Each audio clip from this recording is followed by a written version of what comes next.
Hey guys, what's up? Back here with another video. It's been a while since I made a video, but that's because I've been pretty busy and stuff. But for this video here, I'm just gonna show some inking process, and just here I'm planning on painting it. So when it comes to when I paint stuff, when I ink, I don't go that detailed. I keep it as loose as possible, and I pretty much just it's pretty much just an outline of stuff. It's not too much rendering. I leave the rendering for the paint because I'm gonna have to go over some of it again anyway. Because sometimes when you paint over inks, it gets rid of the clearness of the ink and how dark the black is. So later on, I'll go over the um the paint with some black acrylic or something, just to make stuff more clear. But I'm gonna try to post the whole process of this, like, not every single minute of it, but the steps. So here it's like, I'll show the pencils.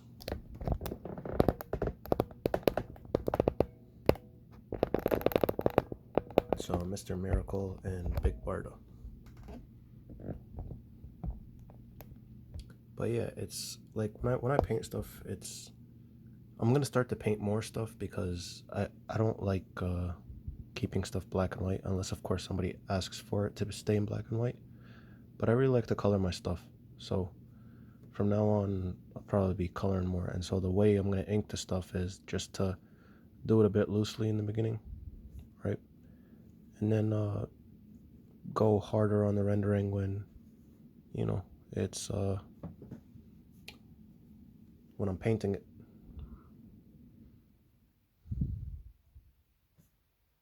So you see, I'm just trying to just keep things fast, because when you keep things fast, it stays loose.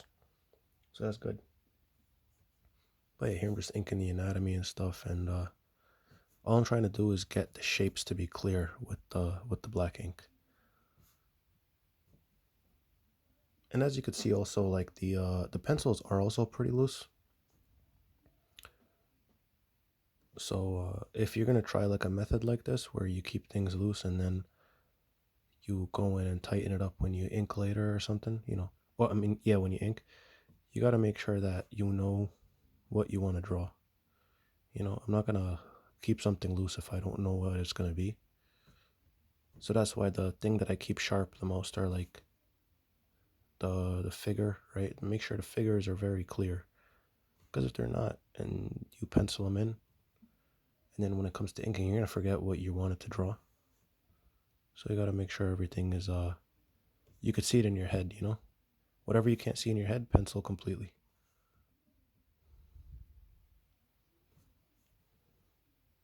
See, right now it's like the lines are pretty crude, but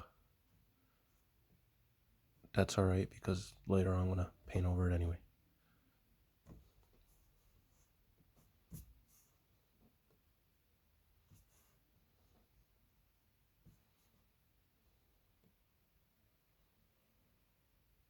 In another video, I also somebody asked, how do you draw curved lines with a brush? I mean, not curved line, but like circular stuff.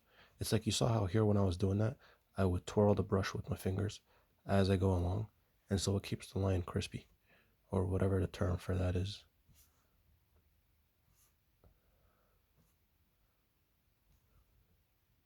Because the thing about inking is,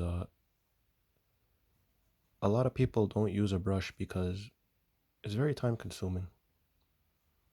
And so, if you find ways to make it faster, you know, and make less mistakes while you're doing it fast, it actually saves you a lot of time, because the whole reason people use pens is because they come in different sizes and you don't have to keep dipping them over and over again, right? And so if you just find a way to be able to conserve ink and do things fast, it's going to be faster than a pen because you could do different line weights with the two. I know I go over that in a lot of other videos.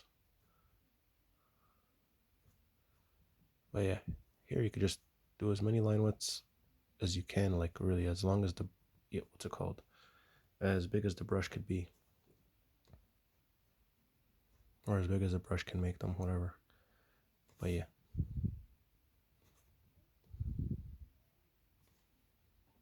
And see here, I'm just gonna get some of the ink off the brush, make it as thin as possible, so I can do the face. Because the one thing that I probably don't paint over as much are the faces, because I keep my faces pretty cartoony, and so the ink is enough to portray the face or whatever. Still not set on the pupils because I don't know if I should have him looking at him, Mr. Miracle here, or looking at things she just punched.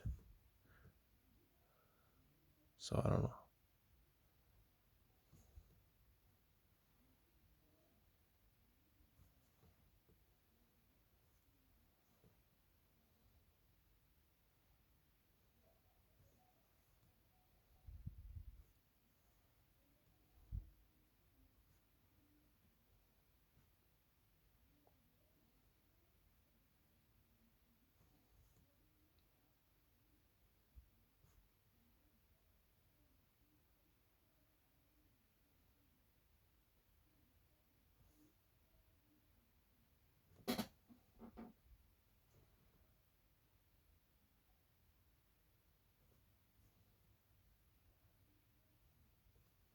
All right.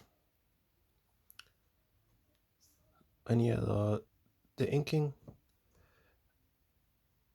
even though I'm trying as fast as possible, it's still gonna take time. Because I want to try as hard as possible to make sure that when I paint over it, there aren't parts where I have to like correct too hard. Because you could always correct your mistakes with paint, to a degree. But it's annoying to have to actually correct stuff. So do it right from the first place, and you have to correct it later on. It saves you more time that way.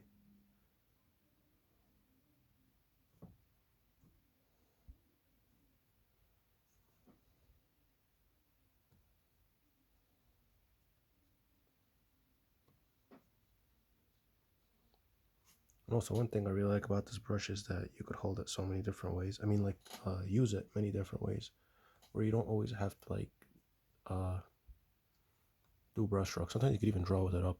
It's pretty cool.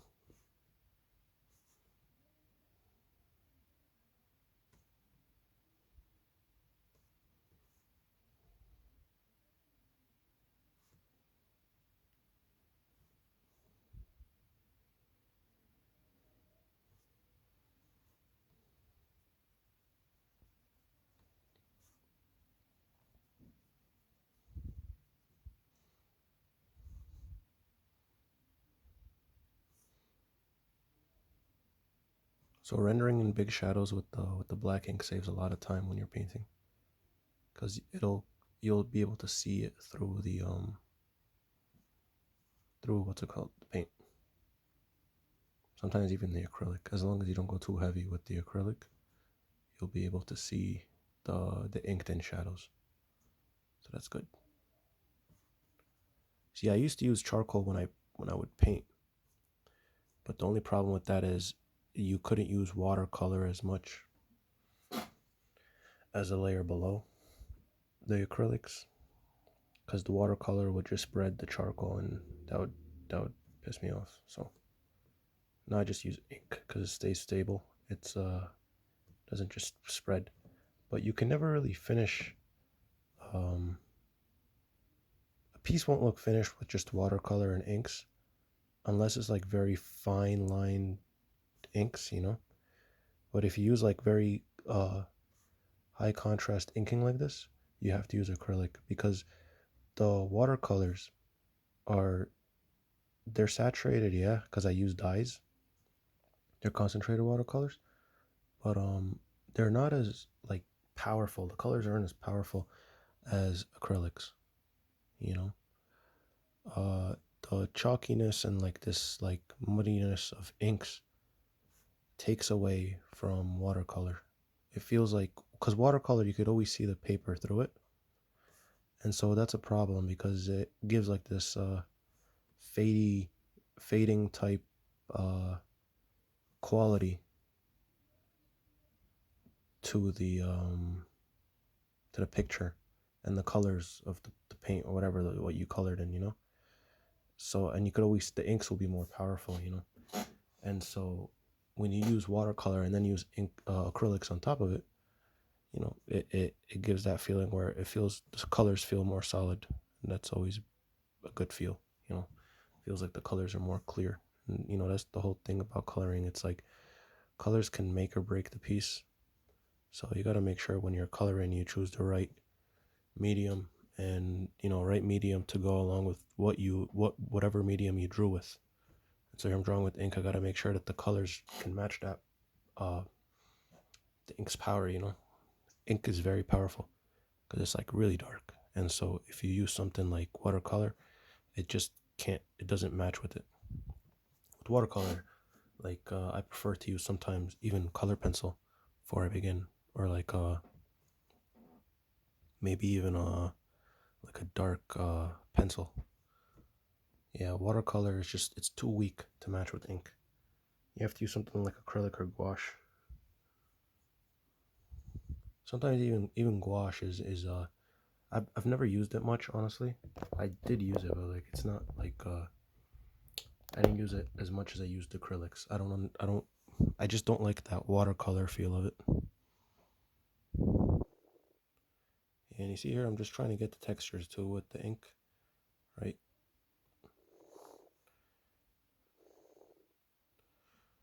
That's the whole point of this phase of the drawing, where you just get the textures in, get the shadows in, you know. Because once you start painting, all this stuff, like, it's too much to focus on. So you want to make sure that the drawing phase, you have a solid drawing, you know. And when you have a solid drawing, you don't have to focus on the drawing aspect anymore. When you start painting, you just enjoy the colors, you know.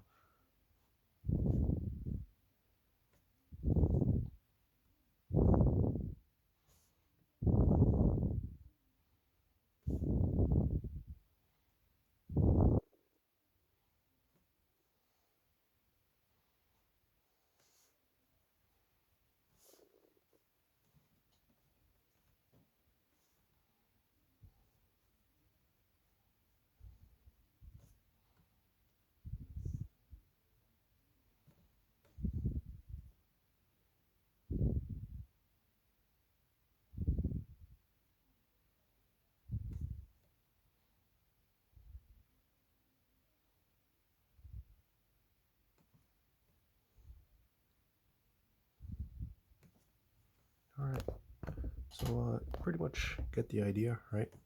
I really like how these shines turned out. Pretty good. Yeah, we pretty much get the idea of my new not, well, I don't think I've discovered it, but you know, everybody probably does this before they paint. But yeah, it's like this technique of inking where you just keep things simple, you know, simplify it, keep all the rough stuff for the painting stage, and you know, the finalizing, all the rendering and stuff. When you're just inking over like really loose inks, you know, try to make the shapes pop out as much as possible. Like here, I'm trying to get that arm to just boom, be right there. All the shadows that are very important are stuff that I'm going to ink in. So yeah, have priorities when you're inking. Don't focus too much on detailing everything, you know, unless you're planning on making it black and white and then you're going to digitally color it. Because I don't think if you're going to traditionally color, you want to ink too hard, because most of those inks are going to be washed away unless you're like going to spend days coloring it in and coloring in between all the lines. And I'm not going to do that. So yeah, I'm just going to ink this way. Hope you guys learned something from the video. If you disagree with what I said, you know, leave a comment. Yeah. You know, hope this helps. Thanks for watching. I'll try to upload more videos soon, but yeah, things have been pretty busy. But yeah, I'm gonna have to make more videos. They're pretty fun to make, but it's just like, you know, it's hard just getting the time to edit videos and stuff like that. Like a video like this, I'm probably not gonna edit as much because I'm just talking as I record. It's just one shot, so it's a little bit easier. But some videos where it's like a whole process, where it's like hours of footage that I have to edit.